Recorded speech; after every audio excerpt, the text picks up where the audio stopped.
This is Jordan Silver hanging out with Adam Lambert. Thank you so much for coming in. Thanks for having me. I'm so excited to talk about this album with you because Thank High you. Drama, I got a link to it early, and there's a couple songs on it where I was like, is that what I think it is? And it was! Oh, I can't wait to get to that. Oh, thanks. But what was the moment that you decided that this was going to be the next thing that you do in your career? It was kind of a last minute decision. I'm working on another project that's a lot longer of a timeline. And so I was like, I really want to put music out because the other process is like there's a lot of other people involved in it. Mm-hmm. And so the idea came up, like, well, why don't we just do some covers? And it's quicker because the songs are already written, and they're good because you're picking them, right? And I felt like the creative challenge was, okay, if I'm going to do it, I'm going to like reinterpret, reinvent, and that'll be sort of the part that feeds the artist, you know? And so that's what we did. You so did that. I mean, the fact that you say that it's covers is kind of like, that's... It's not because you cut all the songs up and like in some points you change where a verse and a chorus are, like you swapped them, like you made these your own. And as someone that has known of you and been a fan of you for a very long time, I like to listen to the album first and then see all like the press. And I was getting the exact same vibe. You had said something about how like this was the you like that you wanted to be, and I just pictured that kid, back in the American Idol era, just like coming out and just being this really strong and great like leader man, and then what I thought his music would sound like, and this is it. Oh, thanks. So thank you. I wanted to go do like a track by track with all of the songs, and first one, you start out with Bonnie Tyler. I saw that she gave you the seal of approval. Which was lovely, yes. I mean, that's crazy. Yeah, it was really cool. But it's so good. Your version is so good. Thank you. Has Shrek given you the seal of approval? It's funny, when I said that I was going to do this, my boyfriend was like, oh yeah, Shrek. I'm like, huh? And I had forgotten that it was in Shrek, but that's how he knew the song. Yep. He's a little younger than me. Yep. And I realized how much this song has sort of popped up in various points in pop culture. More recently, it was in an episode of Euphoria. That scene was hilarious. I actually know one of the dancers that was in that scene, and I was like cackling the whole time. It's such like a good guilty pleasure song. Oh, yeah. It's kind of camp. It's kind of ridiculous, but Bonnie Tyler's vocal on the original is literally like stellar. She sings the hell out of it, and that's what's always inspired me about the song, is the way she did it. There's also a duel going on in that song, and it feels like Bonnie Tyler and whoever's playing the piano. Yeah. And there's a story, I don't know if you know about this, but the guy who was playing the piano went so hard, when he was done recording, he was bleeding all over the keyboard, actually. That's a good story. And then the second song on the album is just like a kick right in the face. Chandelier. If anyone can cover that, it's you. What was the inspiration for taking that song and like changing it a little bit? I think for the album in general, it was like, it's like what you were saying earlier. I feel like I'm in a place where I'm more comfortable and kind of clear on who I am than I ever have been. And I've been open, and it's not like I've been in like crisis or anything in the past, but like, I don't know, I just feel really settled and kind of sure of like the kind of music I want to make right now. And is that an age thing? Maybe. Okay. Maybe, yeah, and just experience, maybe, right. and I feel like I've experimented in a lot of different genres and tried a bunch of different things, and like right now, I just feel like, okay, I know what works for me, and I know who my fans are, I know what they love, and I love like kind of connecting a full circle, and I tried with this album to kind of like reference things that I started with in a way. Okay. Yes. Yep. Like Hero almost kind of has bits of like Fire Entertainment in it. Ordinary World is a little Mad World. That's what I was There's gonna these little say. like parallels that we kind of started figuring out. Goosebumps. Thank you. And then your performance of it, of course, approved by Duran Duran. Apparently, yeah. I saw which that. was great. Yeah. I loved that. You're getting all the approvals. I'm so excited for the whole thing to come out, for you to get like everybody. Aw. Getting Older. Billie Eilish. Yeah. The cover. Wow. I have goosebumps because it's so good. You took something that was just a vocal and a weird piano sound and you built on it. What does it feel like, or what was that whole process like with the song? Well, that was, like, to contrast, like Chandelier is like such a brilliant piece of music, and we basically just added guitars to it and I sang it like a rock song. The Billie Eilish song is so clever because she's so understated, you know? And so I was like, I knew I wanted to look at Billie's songs, and I could have done like one of her big hits. And then I was like listening to this album and I started like zeroing in on the lyrics of Getting Older, and I was like, this song is so interesting. It's so smart the way that they wrote it. You can be any age and understand what that lyric means. And I thought, because her version's so understated and intimate, it gave me so much possibility on where I could take it for me. And so we took it to kind of we nodded to kind of Queen and nodded to Bowie and 70s sort of pop, and this was actually the first song that was created for the album. So it kind of set the tone. Has Billie heard it yet? I think she has. Okay. Yeah, I hope she has. Waiting on that seal of approval. She'll give it to you. I hope so, yeah. It's incredible. So I Can't Stand the Rain. I definitely thought when I just saw it that we were going straight for Missy Elliott. And then you gave me a history lesson that I needed to like learn, that this is not just something that she created. I went all the way back. What made you pick this song? This was a later addition to the album, and I one of our collaborators suggested it, and I was like, "Ooh, that's a cool song." And I actually sang it once years ago, when I was doing Wicked, the musical. We randomly did this like benefit concert night while we were on this was on the first national tour of Wicked. I was in the ensemble, understudy for Fierro. I think we were in Chicago, and we did this like fundraising thing for Broadway Cares Equity Fights AIDS, and it was like still Wicked themed, but it was like Wicked After Dark or something like that. I think we called it that. And I performed in green makeup as like a boy glam rock Elphaba singing I Can't Stand the Rain because she'll melt. It's yes, like, you're right. I can't stand in the rain, and it was this thing. And we had this really great band, and it was really funky. And so when they suggested this song, I was like, oh yeah, I'd like to sing that again. It's a great tune. Were there other songs that just didn't make the cut? Have you recorded? No, everything. There was we did try Spin Me Round by Dead or Alive. Oh, stuff. But it didn't quite feel that exciting, and it was like it was a little close to Hero in its sort of like guilty pleasure thing. So we kind of quickly went off of it. Everybody was like, eh. This track, number 6, is the one that I was like, is this what I think that it is? And it was. Lana Del Rey's West Coast. Yeah. Oh, that song is so perfect already, but like you added some like dark Zeppelin to it. Who's playing guitar on that? Is it the same? That's Tommy English, who produced it. He's brilliant. He's really brilliant. I mean, that was one where I had the idea in my head before we went into the studio. I love this Lana Del Rey song. I love it. And it's produced by the Black Keys guy, Dan Orbach. Yeah. And so I was like, okay, I hear this like bluesy, like swampy kind of guitar in there, which I love. If we made that heavier and more electric, it could be, that's exactly what I thought. It could be sort of 70s metal, which is like Zeppelin. Yep. And that's what we did with it. And all the other songs, are very like carefully crafted together. This one, we had been working for like 2 weeks. I was kind of like, my voice was a little fried that day. And I was like, well, I'll just leave a scratch vocal in and we'll come back to it. And this is one take and we kept it. Okay. Yeah. Just one take. Yeah. That's what one take Adam Lambert sounds like when he has a scratch vocal.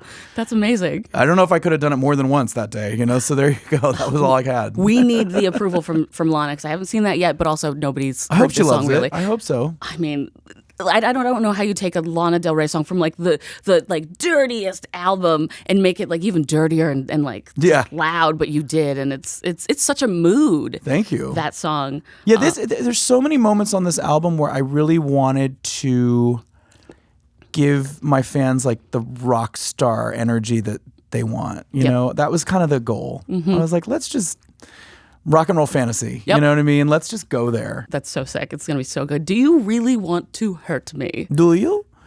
I don't. Do you? No, Culture Club. I mean, being of the same age, I have like very early memories of like MTV and like seeing this. Do you have like an earliest Culture Club memory, or is your brain full of so many other things that like? No, I remember seeing Boy George and just being like, whoa, like the style, and now as an adult, we're friends. I've hung out with him numerous times in London, and I went back one time and I like looked up talk show appearances that he was on like in the early 80s in the States, and the balls on him. Like, he was dealing with an audience of people that had no idea what they were looking at. He was so ahead of his time. They were like ripping him apart, like asking him the most ignorant questions in the world.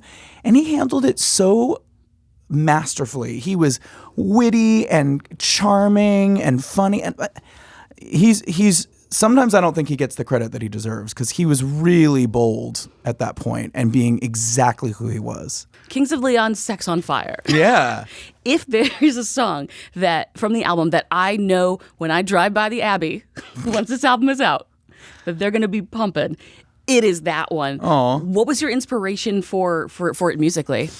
Well, it's such a brilliant record, the original. It's so good. It's so good. In fact, someone was like, are you sure you want to even touch that one? Because it's like, how are you going to change it? And I was like, well, I'm going to try. Yeah. And Tommy and I got in the studio, and I was like talking to him about the time when that came out, like the late, early 2000s, I think it was like 07 or something, 06. And I remembered that decade because I was in my early 20s. And I just remember the newness of it all, like the discovery, the, finally being like realized, as a gay person, as a man, as, a sexual person, finding a lot of that liberation for the first time, and being at like festivals and like Coachella for the first time or Burning Man. And I just I wanted to capture that sound of like all that like indie dance music of that time, where it was sort of like stripped but still made you move. Of course, yeah, that was. Like they need to bring that back. Yeah, like acoustic dance music, kind of. Yeah. You brought it back, actually. You took the song that has an upper, and you made it even more. I wanted to pay homage to that time, and then randomly sing the verses like Prince. Yes, I know. Just randomly, just to be. They tried a bunch of different other lyrics for that song, including Socks on Fire and Snatch on Fire. Just so you know, for when you're singing it for everybody on the 27th. Oh my God, your snatch is on fire. Yes, the band tried that because they were like, that's an interesting concept. Pink's my attic. Yeah. Your fans were saying that they didn't know, because they haven't heard it yet, they didn't know if this was going to be a Pink cover or not, because it's such like a random Pink track. What connection did you feel like you had with the song to record it? Well, it's funny because, the thing that I love about this album is that I can do songs that are really well known. And I knew when I was putting together the track listing, I'm like, but I also want to do some obscure stuff because that makes it more fun. And this is a song that I actually heard before Pink recorded it. I know that Audacy, who's one of the songwriters on it, is a friend of mine, and Julia Michaels as well. And they wrote this beautiful song about.